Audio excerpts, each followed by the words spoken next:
ఎప్పుడెప్పుడా అని ఎదురు చూస్తున్న పవన్ కళ్యాణ్ అభిమానుల్లో భారీ అంచనాలను క్రియేట్ చేస్తూ హరిహర వీరమల్లు మరికొద్ది గంటల్లో రిలీజ్ కాబోతోంది. మరి 2 తెలుగు రాష్ట్రాల్లో కూడా ఈ రిలీజ్పై, మూవీపై అటు అభిమానుల్లోనూ జనాల్లో కూడా భారీ అంచనాలున్నాయి. మరి రికార్డులను బదలు కట్టుపోతోందా?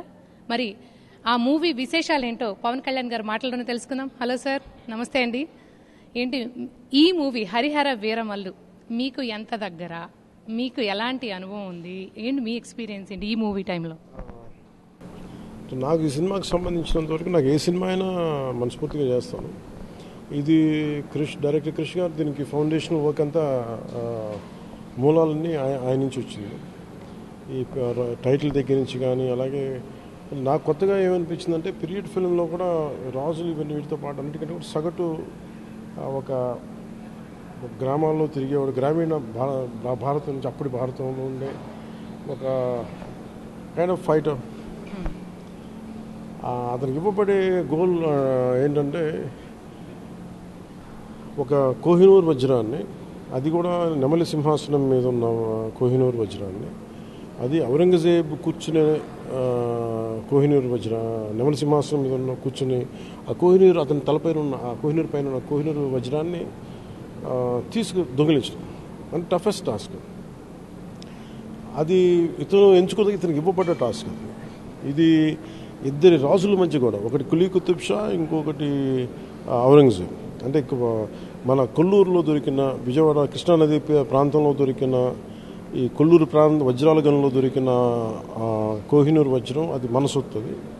అది నాకు సంపాదించబడింది.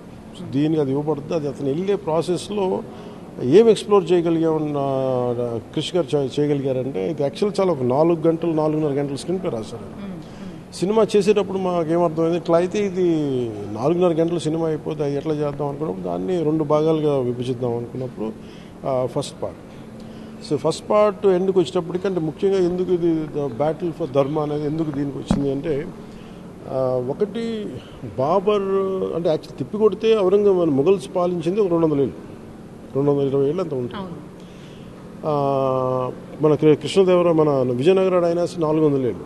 సో మనకి ఎప్పుడు హిస్టరీలో ఎప్పుడు మొఘల్స్ గురించి మాట్లాడుకున్నంతగా వీళ్ళ గురించి మనం మొఘల్స్ గురించి మాట్లాడుకున్నంతగా ఇంకెవరి గురించి మాట్లాడు. అలాగే ఔరంగజేబ్ టిరానికల్ అంటే ఆయన కాఠిన్యం కానీ, మిగతా ఏ ధర్మం అంటే హిందువులందరూ ఆయన కింద లోబడి ఉండాలి అని ఆయన ఆలోచన విధానం, వీటిని జిజియా రూపంలో పెట్టాడు. ఐదర్ యూ వాంట్ నువ్వు ఇక్కడ బతకాలి అంటే మతం మారిపో, లేదా నువ్వు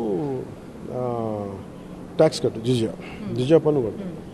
సో ఈ డైమండ్ని తీసుకొచ్చే క్రమంలో మొదటి భాగం మన మచిలీపట్నంలో మొదలై చాలా వ్యాపార లావాదేవీలు అంతర్జాతీయ వ్యాపార లావాదేవీలు అత్యధికంగా సాగే మచిలీపట్నంతో ప్రారంభమై ఢిల్లీ అవుట్స్కట్స్లో ముగుస్తుంది కదా.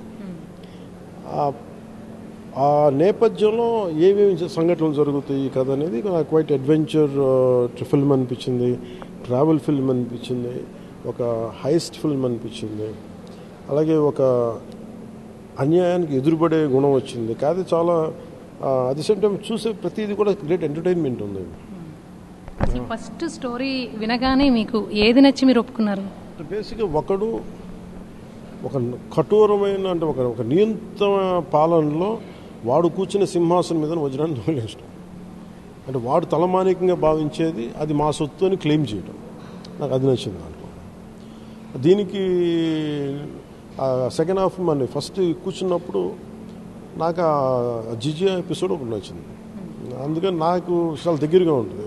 అపార్ట్ ఫ్రమ్ ఈ ఎంటర్టైన్మెంట్ వీటితో పాటు నాకు చాలా ఇష్టమైంది ఏమనిపించిందంటే, అంటే క్యూలో నుంచో నువ్వు హిందూగా పన్ను కట్టాలి. అది నాకు చాలా ఇంట్రెస్టింగ్ అనిపిస్తుంది. అంటే నాకేముంటుంది, నాకు రిలీవ్ చేయాలంటే నేను చాలాసార్లు పుస్తకాలు చదువుతున్నప్పుడు హిందూ సేవట్ పే జిజియా ట్యాక్స్ అనేది మనకి సోషల్ టెక్స్ట్ బుక్లో ఉంటుంది. అంతే ఒక చిన్న లైన్ ఉంటుంది, దాని మంచి కథ ఏమి ఉండదు. సో ఎట్లా కట్టుంటాడు, ఏం చేస్తుంటాడు అంటే ఆ ఎక్స్పీరియన్స్ని అప్పుడు టైమ్స్లోకి వెళ్ళి మనం ఎక్స్పీరియన్స్ చేస్తే ఎలా ఉంటుందో నాకు ఒక యాక్టర్గా అండ్ ఆల్సో సీన్ని బాగా లోతుగా దాన్ని I have written the scene and also conceive action choreography. So ఇవి నాకు నాలో ఉన్న ఒక లేటెంట్ ఇంట్రెస్ట్ని బయటికి తీసుకొచ్చింది. So I enjoyed the process. Okay, మీరు మచిలీపట్నంలో స్టార్ట్ అయ్యింది అని చెప్పారు కదా ఇందాక. ఈ షూటింగ్ అంతా కూడా అసలు మేజర్ పార్ట్ ఎక్కడ షూట్ చేశారండి? అంటే మేజర్ పార్ట్ అంటే కరెక్ట్గా చెప్పాలంటే 50-50 అనుకోండి. 50% విజయవాడలో తీసాం. అంటే కరెక్ట్ కోహినూర్ వచ్చిన ఎక్కడ దొరికిందో అదే ప్రాంతంలో తీసాం.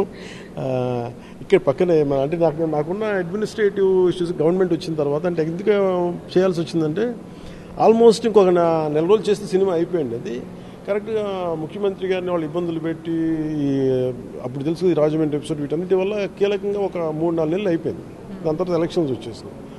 ఇంకా నాకు ఇంకేమనిపించిందంటే వాళ్ళకి దండాలు పెట్టేసి క్షమించండి, ఇంకా నా రాష్ట్రం బాగాలేదు, నేను సినిమాలు చేయలేను, అన్నీ బాగుంటే సినిమాలు చేద్దాం, భవిష్యత్తు మీరు ఒక 6 నెలల సమయం అంటే వాళ్ళు అర్థం చేసుకున్నారు. దాంతోపాటు కరోనా 2 దెబ్బలు తగిలినాయి. పోయిన ఎలక్షన్స్ అయిపోయిన వెంటనే పదవి తీసుకుని వెంటనే చేద్దామంటే నాకు అసలు అడ్మినిస్ట్రేషన్ నాకు అసలు అవగాహన లేదు. సో దాన్ని అవగాహన చేసుకుంటే టైం పట్టింది. సో ఇవన్నీ కూర్చొని చేసిన తర్వాత రోజుకి 2 గంటలు ఇవ్వగలిగాను ఆఫ్టర్ 6-7 months. అంటే మీ వల్లే మొత్తానికి సినిమా లేట్ అయిందని చెప్తున్నారు, అంతేనా? ఇది 2 అంటే నేను చెప్పింది పొలిటికల్ ప్రాసెస్. అంటే మొదటి 2 విడతలు కరోనా వల్ల పోయినాయి. ఆ తర్వాత ఎందుకంటే యాక్టర్స్ వెళ్ళిపోయారు అందరూ, తిరిగి వాళ్ళందరూ రీగ్రూప్ చేసే ప్రాసెస్లో మళ్ళీ ఇంత టైం అయిపోయింది. నాకేంటంటే ఎట్టి పరిస్థితుల్లో ఈ సినిమా నేను చేసే సినిమాలు నేనేమనుకున్నానంటే ఒక కండిషన్ అయితే పెట్టాను, నేను పాలిటిక్స్లో ఉన్నాను కదా అని చెప్పి సినిమాని మీరు ఏదో ఆశాభాషగా తోసేయకుండా అలా అయితే నేను చేయలేను, ఆ తిట్లు నేను తినాల్సి వస్తుంది, అలా కావట్లేదని నేను కొంచెం పెట్టంటే నేను పట్టు బిగించాను. నేను మామూలుగా అయితే సర్లే మీ ఇష్టం అంటాను, కానీ ఇప్పుడు పట్టు బిగించాను. మీరు ఇది బాగా రావాల్సిన సినిమా, ఇది ఇలాగే ఉండాలి. కూర్చున్న తర్వాత నాకున్న అడ్మినిస్ట్రేటివ్ వర్క్ల మధ్యలో రోజుకి 7 to 9 చేసాం. అంటే 7 గంటలకు అధికారులు పిలిచేవారు రారు మీటింగ్, సో 9 తర్వాత వస్తారు. సో ఆ 7 to 9 చేసేవాడిని. మళ్ళీ లంచ్ బ్రేక్లో 1 hour చేసేవాడిని. ఎప్పుడు సండేస్ ఎవరు లేకపోతే ఫుల్ డే చేసేవాడిని.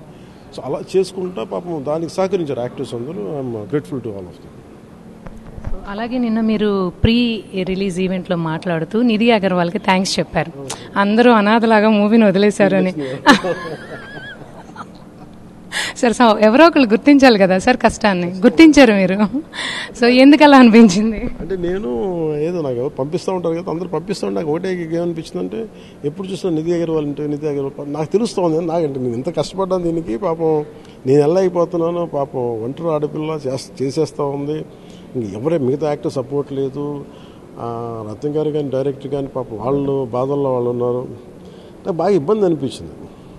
అంటే నాకు చెప్పాలంటే నేను ఎంత బయటకు వచ్చి చెయ్యాలి అనేది పాపం నాకు నిధి అగర్వాల్ గారి పట్ల కష్టం. అంటే ఒంటరి ఆడపిల్లని చేసామంటే మనం ఇంతమంది ఉంటే తప్పు కదా అనిపించింది. ఇంకా నీకు నో ఎక్స్క్యూజెస్ అని చెప్పి తప్పగా అదట్టు ఒకళ్ళు మన సిన్సియర్ ఎఫర్ట్స్ చేసినప్పుడు దాన్ని ఎకనాలజ్ చేయటం it is right thing to do. And అది నేను నమ్ముతాను. బేసిక్గా నేను ఎవరి డ్యూ రికగ్నిషన్ వాళ్ళు తీసుకోవాలి, ఇవ్వాలని నమ్మేవాడిని, ఇచ్చేసేవాడిని. సో అందుకని నేను నిర్మోహమాటంగా నా తప్పు నేను సరిగ్గా చేయలేకపోతే నాకు ప్రేరణ ఇచ్చిందని చెప్పాను.